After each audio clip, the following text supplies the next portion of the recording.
Bueno, tal como en clases anteriores lo explicó el doctor Miatelo, se había aprobado la llamada Ley Sáenz-Peña y en 1916 se van a llevar adelante las elecciones presidenciales con dicha ley, las primeras que se van a producir. A lo largo de 1915 se van a ir presentando diversas fórmulas. Por ejemplo, el Partido Demócrata Progresista va a proponer a Lisandro de la Torre y a Carbó, el Partido Socialista Juan B. Justo y Nicolás Repetto, los conservadores a Marcelino Ugarte, y la Convención de la Unión Cívica Radical va a proponer a Hipólito Yrigoyen y Pelagio Luna como compañero de fórmula. A todo esto es importante destacar de que en la provincia de Santa Fe se va a producir una división de la Unión Cívica Radical que los va a llevar a los santafesinos a presentar lista de electores pero sin proponer candidatos. El 2 de abril de 1916 el radicalismo obtuvo 133 electores, los demócratas progresistas 65, los seguidores de Ugarte 65, el socialismo 14 y los disidentes santafesinos que triunfaron en la provincia de Santa Fe 19 electores. El problema que se presentó fue grave, porque para lograr la mayoría absoluta se necesitaban 151 electores. Esto podía significar que la Unión Cívica Radical, pese a triunfar en el voto popular, podía perder en el colegio electoral. Asimismo, si ningún candidato alcanzaba la mayoría, el Congreso debía elegir entre los dos más votados en el colegio electoral, y vale la pena destacar que en 1916 la mayoría conservadora en el Congreso era total. La clave entonces eran los 19 electores santafesinos. Sin autorización de Yrigoyen, un grupo de sus seguidores se dirige a Santa Fe, conversa con los santafesinos, le pidieron estos que públicamente Yrigoyen solicitara su apoyo, pero este se negó a hacerlo. Luego le propusieron que dijera que por lo menos veía con agrado que lo votasen, pero Yrigoyen también se negó. Por último, le pidieron que lo recibiese personalmente, pero Yrigoyen tampoco lo hizo. Esto produjo que los seguidores del líder radical le pidieron que lo hiciera, recordando las revoluciones, los muertos, los años de abstención, pero Yrigoyen contundentemente dijo que se pierdan 1000 elecciones, pero que se salven los principios. Así las cosas, la convención de la UCR de Santa Fe se reunió y finalmente decidió votar a Yrigoyen, con lo cual obtuvo 152 votos, uno más de lo necesario, asumiendo la presidencia el 12 de octubre de 1916 en medio del júbilo popular. Al asumir el gobierno, Yrigoyen se encuentra con una Cámara de Diputados totalmente adversa y una de senadores en idéntica situación. Esto va a provocar el rechazo de innumerables proyectos enviados por el Poder Ejecutivo. Las relaciones entre el Poder Legislativo y el Ejecutivo fueron tensas siempre. Yrigoyen nunca fue personalmente a leer el discurso anual de apertura de sesiones del Congreso. Yrigoyen no daba discursos, no se mostraba, no se sacaba fotos, por eso se lo llamaba el peludo, que vivía en su madriguera. El presidente va a intervenir 20 provincias en lo que se conoce como la política de la reparación. Esta estaba basada en sus anteriores conversaciones con Roque Sáenz Peña de intervenir todas aquellas provincias que habían surgido, sus gobiernos hubieran surgido mediante el fraude. La oligarquía desplazada del gobierno fustigaba con dureza a Yrigoyen, lo llamaba la chusma radical, el mazorquero de arrabal, etc. En lo económico-social, el estallido de la Primera Guerra Mundial provocó una crisis comercial en nuestro país y la detención de la afluencia de inmigrantes. Fueron años de crisis y de depresión económica que puso al descubierto que la economía agrícola ganadera, dependiente de los países industrializados, era absolutamente precaria. La recesión producida por la guerra trajo desocupación, caída de salarios y un aumento de las huelgas. El gobierno buscaba ser tolerante y mediar en los reclamos. El Estado era para Irigoyen un órgano de derecho, el más importante de todos, que tenía como objeto mantener el equilibrio y la armonía entre los demás órganos que le integran. De esta manera el gobierno intervino en conflictos y puso fin, por ejemplo, a las huelgas de los marítimos y de los ferroviarios. A todo esto, el Ministerio de Agricultura detectó concesiones de grandes áreas en forma irregular, por lo que revocó la concesión correspondiente a casi 8 millones de hectáreas, obligando por decreto a desocuparlas en un plazo improrrogable de 2 años, durante el cual deberían pagar el canon por haberlos adquirido ilegalmente.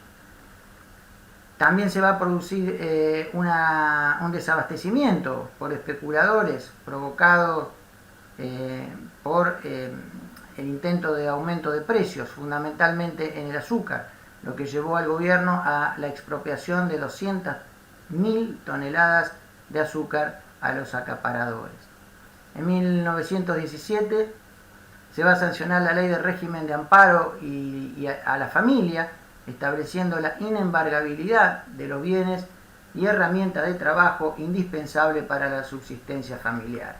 Se va a crear el patronato de menores, el régimen de protección al menor, el proyecto de Banco Agrícola buscaba salvaguardar los intereses de los agricultores, pero el Congreso no lo aprobó. Igualmente tampoco aprobó la llamada ley de tierras ociosas, que hacía perder la propiedad a quien no la usaba por 15 años. De todas maneras, debemos decir que la Revolución Rusa, las frustradas revoluciones de Alemania y Hungría, la Revolución Mexicana y otros movimientos revolucionarios latinoamericanos produjeron un profundo temor en las clases altas y empresariales, trayendo como consecuencia un cambio de actitud en el gobierno. Así se va a producir en enero de 1919 lo que se conoce como la Semana Trágica, que comenzó con una huelga en los talleres metalúrgicos Bacena y que va a derivar en una huelga de carácter general. El Ministerio de Trabajo aceptó los reclamos obreros, pero el sector empresario no lo hizo. El jefe de policía, Elpidio González, intentó negociar con los huelguistas, pero estos no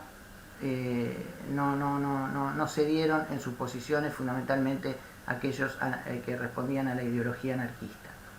Los empresarios, y acá un problema, van a formar lo que se llamó la Liga Patriótica Argentina, un grupo parapolicial. Cuando las tropas del Estado, al mando de Luis de Lepiane, ingresaron a Capital Federal para restablecer el orden, la Liga Patriótica, bajo la consigna de destruir planes revolucionarios y defender la argentinidad, habían desatado una verdadera caza indiscriminada de extranjeros, fundamentalmente, que provocaron entre 800 y 1.200 muertos.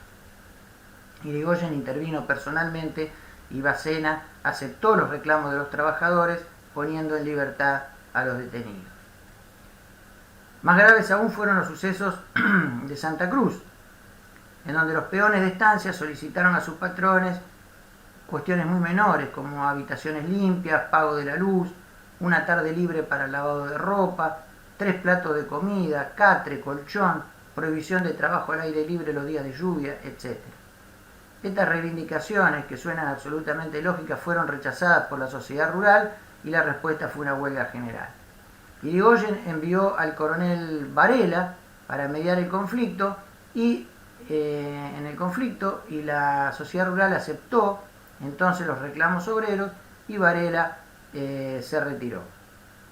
Sin embargo, al haberse retirado el delegado de Irigoyen, los estancieros decidieron no cumplir lo pactado y despidieron a los cabecillas del movimiento huelguista.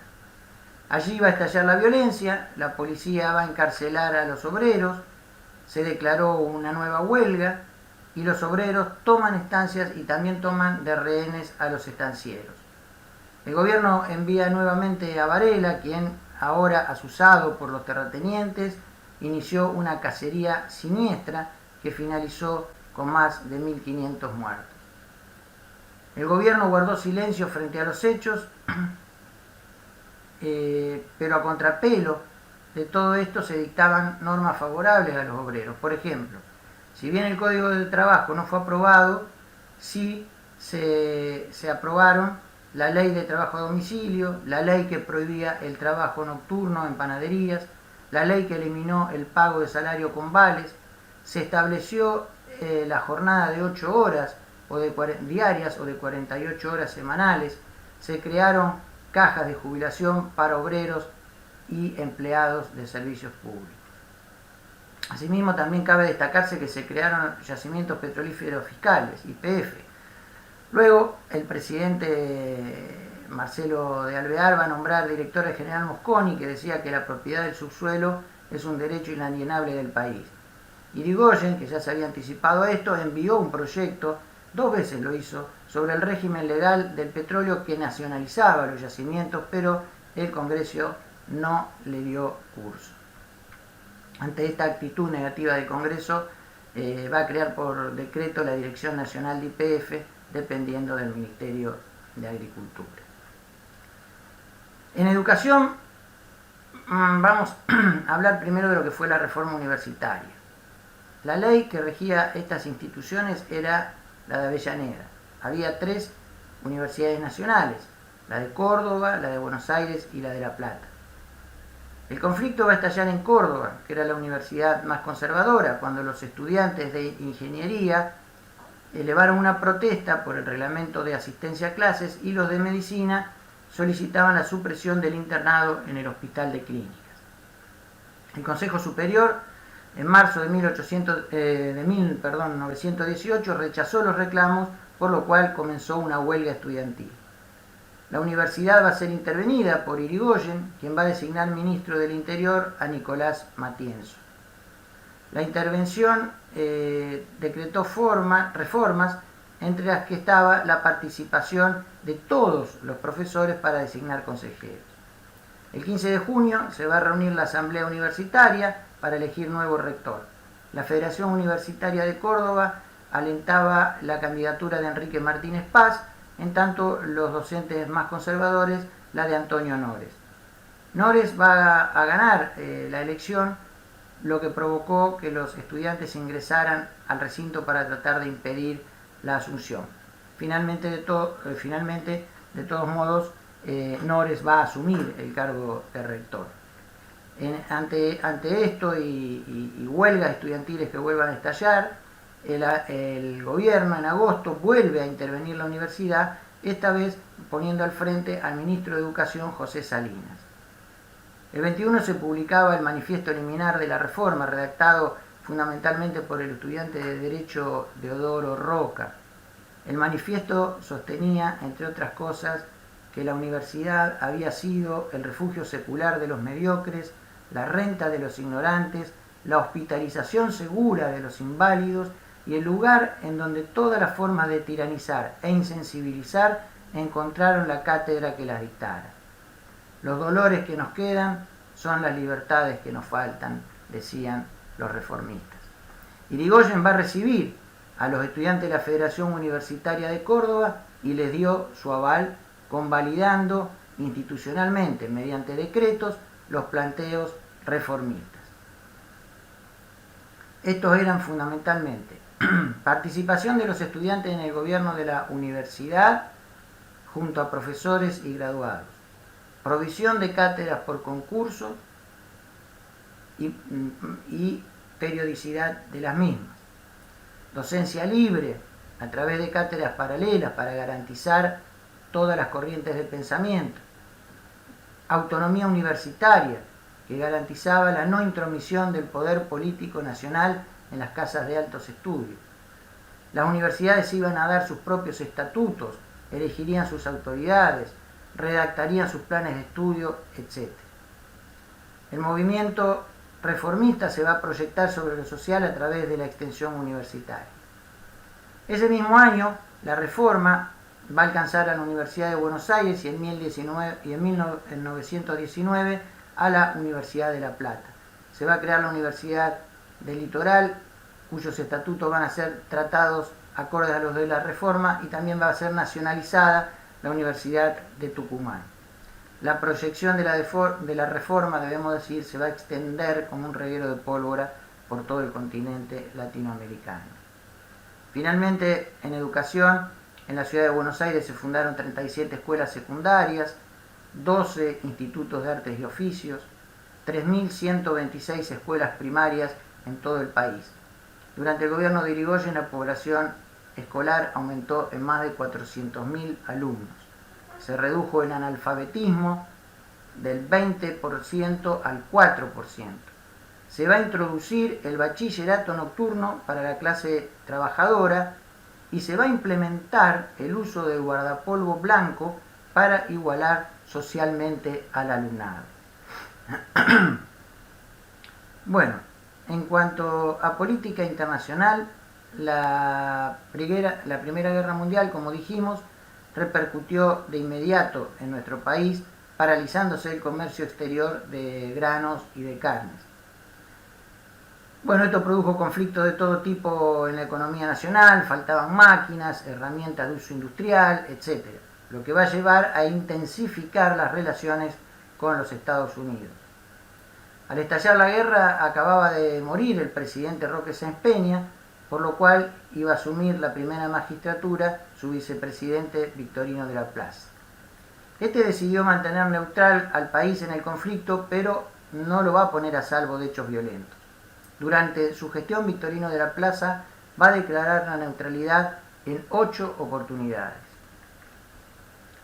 2 incidentes graves se produjeron durante el gobierno de la Plaza. El primero sucedió cuando tropas alemanas fusilaron al vicecónsul argentino en la localidad belga de Dinant, arrancando la bandera argentina y quemando la documentación del consulado. El gobierno no reclamó, sino que le dio una salida administrativa al asunto, realizando una investigación por el Procurador General de la Nación, quien no halló motivos para reclamar al gobierno alemán. El segundo incidente se va a producir en el sur argentino, cuando va a ser capturado por ingleses el barco argentino Presidente Mitre, arriando el pabellón argentino e izando el inglés. El gobierno en este caso protestó y el buque inglés fue devuelto, aduciendo de que había habido un error de interpretación. Hasta aquí cómo se manejó Victorino de la Plaza durante la Segunda Guerra Mundial. Ahora bien, al asumir Irigoyen, va a mantener la neutralidad, pero él no se va a declarar neutral nunca, a diferencia de la Plaza, porque entendía que la paz es el estado natural de las naciones y no debe por qué ser proclamada. Cuando Alemania anunció la guerra submarina total, el gobierno argentino se lamentó por la decisión y reafirmó el apego y respeto por el derecho internacional. El 4 de abril de 1917, los alemanes van a hundir el buque argentino Monte Protegido. Nuestro gobierno protestó, Alemania aceptó la queja y expresó disculpas y se comprometió a indemnizar y a desagraviar el pabellón nacional al finalizar la contienda. Los incidentes parecían finalizados, pero el 22 de junio de 1917, otro submarino de la Armada Argentina hundió en el estrecho de Gibraltar el buque Toro. Ahora bien, el gobierno aquí ya no solo reclamó, sino que le exigió al gobierno alemán la seguridad de la libre navegación de los buques argentinos. El gobierno alemán, en este caso, sostuvo que eran de aplicación las reglas generales de la guerra que habían sido codificadas en la Declaración de Londres sobre contrabando. Argentina enérgicamente respondió que dicha convención era extraña a nuestro país y que no aceptaba el concepto de contrabando. Ante la dureza de la respuesta, el gobierno alemán reconoció el reclamo argentino y se comprometió de la misma manera que antes a, una vez concluida la guerra, homenajear al pabellón, desagraviar e indemnizar. Esto va a ocurrir efectivamente el 21 de septiembre de 1921. Asimismo, se van a conocer mensajes cifrados enviados por el embajador alemán en nuestro país, en los cuales surgía incluso el recorrido de los buques argentinos y su hundimiento sin dejar rastros. El gobierno expulsó al embajador y notificó a la Cancillería alemana. Alemania dio sus disculpas en forma inmediata. En tanto, el embajador británico sostenía que Gran Bretaña daría prioridad comercial a las naciones que estuvieran de su lado. Irigoyen lo citó y este se vio obligado a rectificarse públicamente. En tanto, el comandante de una escuadra norteamericana manifestó que ingresaría incondicionalmente al puerto de Buenos Aires, lo que obligó al embajador en Argentina a protestar. Por lo que el gobierno norteamericano decidió solicitar permiso para que la escuadra pudiera hacer una visita de cortesía. En otros aspectos, Irigoyen condonó las deudas contraídas por Paraguay en la guerra de la Triple Alianza. El 13 de diciembre de 1919, Irigoyen remitió al Congreso de la Nación un proyecto de ley para enviar ayuda a la ciudad de Viena y a Rusia, que habían sido devastadas por la guerra.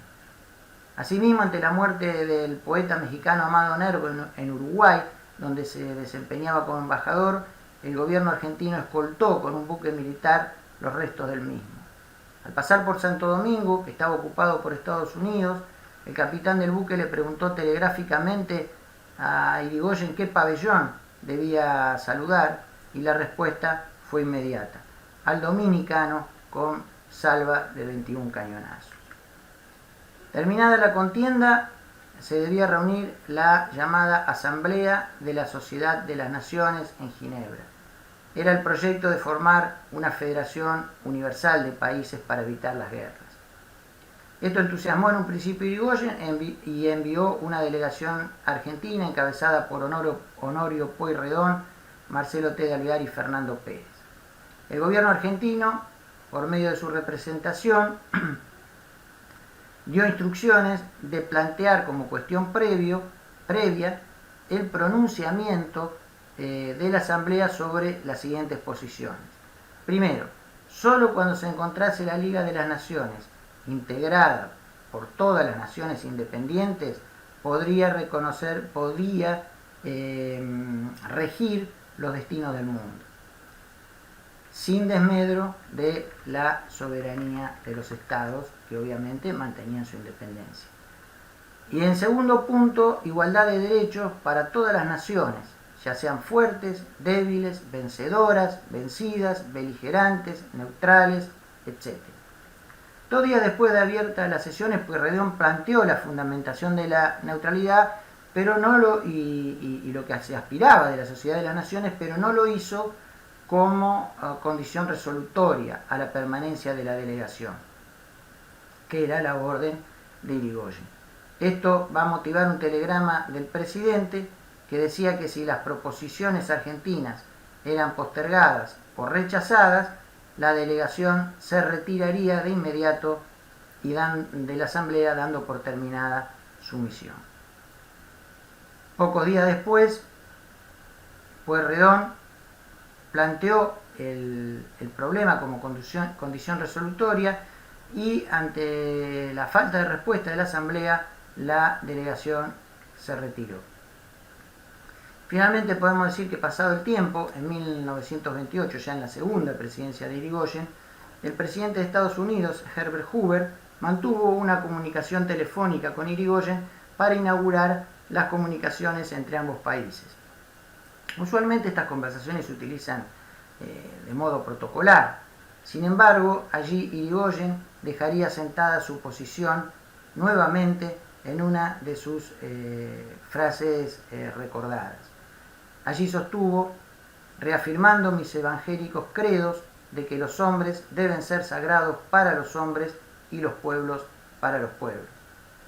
Recién cuando Irigoyen va a ser derrocado, mediante Ley 11.722, aprobada por el Congreso Nacional en 1933, se adhirió a la Sociedad de las Naciones.